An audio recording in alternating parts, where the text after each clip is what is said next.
Maagang nakapag-asawa si Sherry sa edad na 17 years old. Nabuntis siya kaya walang nagawa kundi ang sumama sa lalaking magiging ama ng kanyang dinadala. Sa paglipas ng panahon, nagiba rin ang ihip ng hangin at hindi na naging maganda ang pagsasama nilang dalawa ng kanyang kinakasama. Nagkaroon sila ng anak na babae at nasa 13 years old na ang edad nang makipaghiwalay siya sa lalaking ama ng kanyang anak. Sa ngayon ay nasa 31 years old na si Sherry at wala na sanang balak pang mag-asawa ulit at pagtuunan na lamang ang nagdadalagitan niyang anak na si Kyra at ibaling na lamang ang atensyon sa kinabukasan nilang mag-ina. Nagtatrabaho si Sherry sa karinderya ng kanyang pinsan bilang katulong. Pag walang pasok si Kyra ay tumutulong din ito sa karinderya para may maipong pambaon pagdating ng eskwela. Sa isang marikit na sandali ay may naging customer si Sherry na matipuno at chinito. Mas bata sa kanya, ngunit ibang-iba ang tingin sa kanya kapag ito ay umu-order. Kahit pa nakapag-asawa na si Sherry at may anak na, ay hindi tulos siyang tignan at parang nasa 20s lang itsura at hindi halatang may anak na. Hindi niya akalaing hihingan siya ng numero ng lalaking araw-araw na niyang naging customer dahil sa harap nila nagtatrabaho ang lalaki at sa kanilang karinderya kumakain.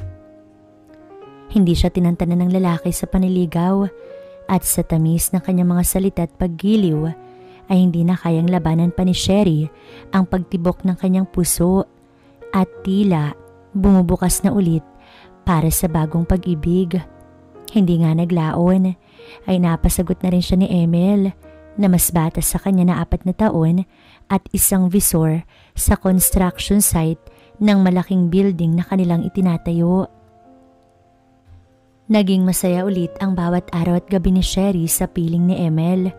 Subalit hindi pa alam ni Kyra na may bagong nobyo na ang kanyang nanay dahil tinatago pa ito ng kanyang ina. Isang masaya, matamis at masiglang pag-ibig ang pinagsaluhan ni Sherry at Emil. Hindi alintana ng lalaki kung mas matanda sa kanya ang babae. Basta ang alam niya ay mahal niya ito at handang tanggapin ng buo ang babae kahit may anak at may maruming nakaraan. Hindi nga nagtagal ay nakilala na rin ni Emil ang anak ni Sherry na si Kyra. Sa unang kita pa lamang ng dalawa ay alam na ng dalagita na mabait ang bagong kasintahan ng kanyang ina at hindi naman mahirap tanggapin dahil napakabait nito at galante. Madalas ring dumalaw si Emil sa bahay nila. Halos gabi-gabi na at may dala pang palagi para sa mag-ina. Kuhang-kuha ni Kyra ang hugis at itsura ng kanyang nanay at parang photocopy lamang kahit kapag sila'y magtatabi ay hindi rin maitago ni Emil na nagagandahan siya sa nagdadalagang anak ng kanyang nobya. Sa kabaitang pinapakita niya ay naging mabait rin si Kyra kay Emil at nakikipag-usap na rin ito sa kanya kapag dumadalaw ang lalaki sa kanilang bahay. Hindi nagtagal ay nagkasundo na si Sherry at Emil na magsama na lamang sa isang bubong. Total, si Emil lang naman ang nakatira sa kanyang bahay. Umuupa lamang kasi sila Sherry kaya malaking tipid rin iyon kung sasama sila sa lalaking mahal na mahal niya. Lumipat sila sa tirahan ni Emil. May sariling kwarto pa si Kyra dahil malaki-laki naman ang bahay. Ang saya ng dalagita dahil may sariling kwarto siya at napakabait ng bago niyang tatay. Walang kapantay ang saya ni Sherry dahil sa pag-ibig na alay ni Emil sa kanya. Masaya naman si Emil dahil 2 babae na ang naibahay niya at ang isa ay napakabata at talagang sariwang-sariwa. Hindi nagtagal ay nagkaroon na siya ng kakaibang pagtingin sa anak ni Sherry. At sa tuwing pinagsasaluhan nila ni Sherry ang kanilang pagmamahalan ay iniisip na ang dalaga ang kanyang kasama. Sa bahay ay may kalayaan si Kyrang gamitin ng mga gamit na naipundar ni Emil. Parang anak na ang turing ng lalaki sa kanya, kaya lalo siyang napapalapit sa nobyo ng kanyang inay. Kahit nagsama na si Emil at Sherry, ay hindi pa rin humihinto sa pagtatrabaho si Sherry sa karinderya bilang tulong sa kanyang bagong kinakasama. Madalas, madaling araw ang lisan ni Sherry sa bahay, kaya naiiwan na lamang ang dalagitan niyang anak at ang kanyang nobyo. Isang pagkakataon ay umalis si Sherry ng madaling araw, gaya ng ordinaryong pag-alis niya sa bahay para pumasok sa trabaho. Nagiinit si Emil, pero hindi naman siya naka-score kay Sherry dahil may period nga ito. Pag-alis ay hindi niya napigilan ng sarili. Bumangon at pumunta sa silid ni Kyra. Sinilip niya ang mahimbing na natutulog na dalagita at matagal na tinitigan. Gustong-gusto niya nalapitan si Kyra, ngunit napigilan siya ng kanyang takot, kaya tinitigan na lamang ni Emil ang tulog na dalagita mula sa nakapinid na pintuan. Kinabukasan ay pupungas-pungas pa si Kyra na bumangon at lumabas ng kwarto nang makasalubong ang kanyang stepfather. Baliwala lang sa dalagita ang hindi magsuot ng panloob pag naroon sa bahay, kaya naman tuwang-tuwa si Emil. Walang klase ng panahong yun si Kyra dahil Sabado, kaya naman sa bahay lang si Kyra at maglalaban ng mga damit. Tiyempo namang hindi papasok si Emil sa trabaho para ayusin ang pasahod sa kanyang tauhan. Sa bahay lamang silang dalawa ngayon ni Kyra at wala si Sherry na magiging istorbo sa kanila. Nadat na niya ang dalagita sa lababo na nagkukusot ng mga underwear gaya ng pantaas at pangbaba na hindi nalabhan at mga uniforme sa paaralan. Sa itsura ni Kyra na hindi ayos, ngunit talagang nagagandahan at nabibighani si Emil kahit na nga hindi pa naliligo ang dalagita. Huwag mo nang labhan yan, iha. Baka masira ang magaganda mong kamay. Hindi naman po, uncle. Sanay naman na po ako sa paglalaban ng mga sarili kong damit eh. Kaya naman po ayos lang. Hayaan mo't ibibili kita ng washing machine para hindi ka na mahirapan sa paglalaba. Nakakahiya naman po. Ayos lang talaga, uncle. Kaysa naman iasa ko pa kay nanay ang paglalaba ng mga ito, diba? Oo nga no, tama ka. O sige na, tapusin mo na yan at ipapasyal kita. Payag ka ba? Saan naman tayo mamasyal, uncle? Kahit saan mo gusto. Gusto mo, nood tayo ng sine. Libre ko lahat. Wala naman akong trabaho ngayon. Sige po, nood tayo ng sine. Tapusin ko lamang po ito, ha? Kasama po ba natin si nanay?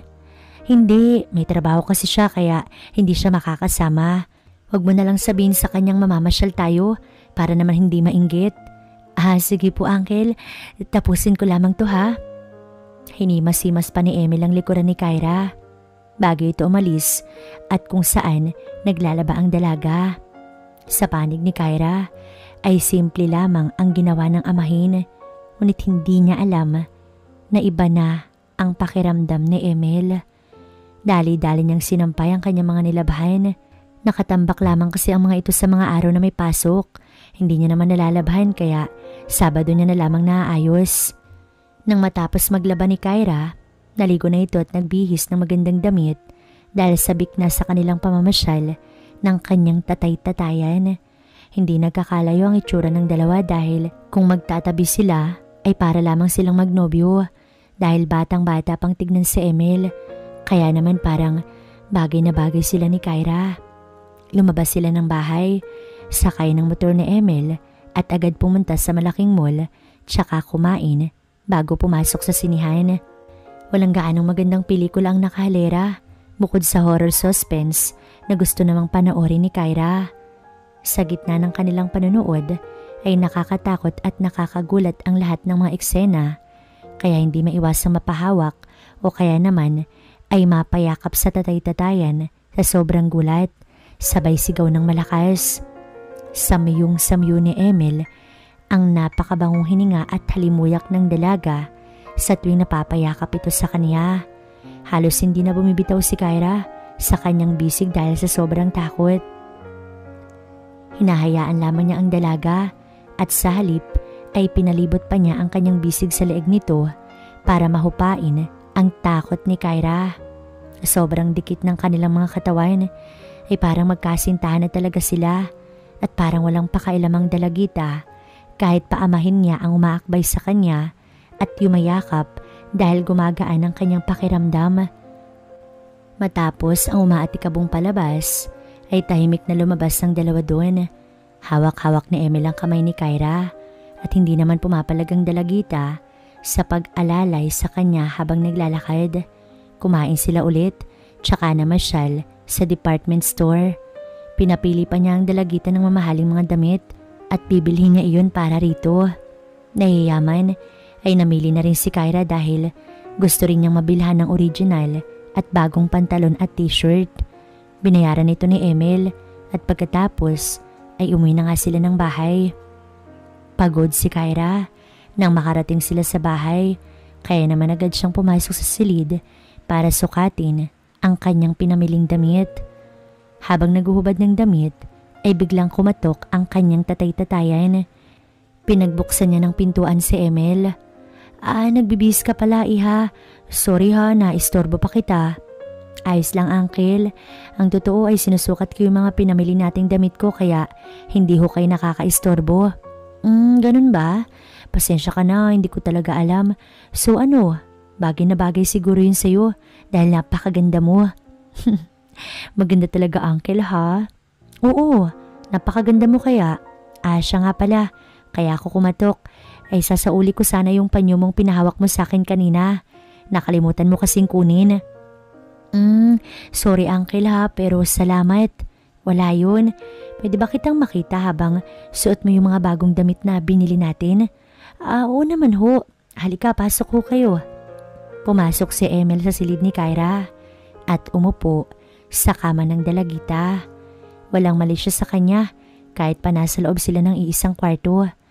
Bago pa man tuluyang maisukat ni Kyra ang bagong pantalon, ay napigilan na siya ng amain sa pamamagitan ng paghablot sa kamay dahilan para mapalapit at matumba siya sa nakaupo niyang amain. Nagulat ang dalagita sa gawin ng kanyang tatay-tatayan dahil sa bigla nitong paghilas sa kanya. Hindi niya inaasahan na masusundan yon ng isang halik. Sa pagkabigla ay hindi agad nakagalaw ang dalagita at animoy naging estatwa. Dahil sa halik na ibinibigay ng lalaki ay hindi na alam ni Kyra ang gagawin dahil hindi rin niya maipagkakailang may paghanga siya sa nobyo ng kanyang nanay dahil bukod kasi sa mabait ay napakagwapo pa nito sa kanyang paningin at may kakaibang dalang aliw kapag sila ay magkasama. Dahil wala man lang karanasan ng dalaga ay hinayaan na lamang niya ang lalaki na sakupin ang kanyang malalambot na labi. Maya-maya ay tinulak siya ni Emil pahiga sa kama. Dahan-dahang lumapit si Emil. Pinagmasdan ang buong kagandahan ng dalaga. Lumapit si Emil. Bumulong sa dalaga. Okay lang ba? Sige uncle, okay lang. Sagot naman ng dalaga. Nang marinig yun, ay hindi na nga nag-aksaya ng oras si Emil. Marahan niyang inilapit ang labi niya sa labi ng dalagang si Kyra. Papunta sa leeg, papunta sa tenga. Napapapikit ang dalaga dahil sa tinatamasa ng mga oras na iyon. Parehas na pawisan at maya-maya ay nagsimula na nga na yumugyog ang kanilang hinihigaan. Matapos noon ay sabay silang napabagsak sa kama. Talaga namang lupaypay ang dalawang taong to dahil na rin sa naabot nila ang rurok ng tagumpay. Kyra, mahal ko. Atin-atin lang to ha. Payag ka ba? Huwag mo na lamang sasabihin kay Sherry. Opo uncle, basta palagi kayong magiging mabait sa akin ha. Ano na pong gagawin natin? Wala, maglalaro lang tayo tapos alam mo na. Paano po si nanay? Huwag kang mag-alala iha. Itago na lamang natin tong dalawa. Huwag kang mag-iingay ha. Pangako ko, pag naging mabait ka, bibilhan kita palagi ng bagong damit. Niyakap ni Emil ang dalaga. Pinangakuan niya ito ng mga bagay na magaganda Walang hanggang pasasalamat ang binibigkas niya sa harap ng labi ni Kyra at ginagantihan naman siya ng dalagita ng malambing ng ngitit matamis na halik habang maiinit na nagyayakapan at pinagsasaluhan ang ligaya mula noon.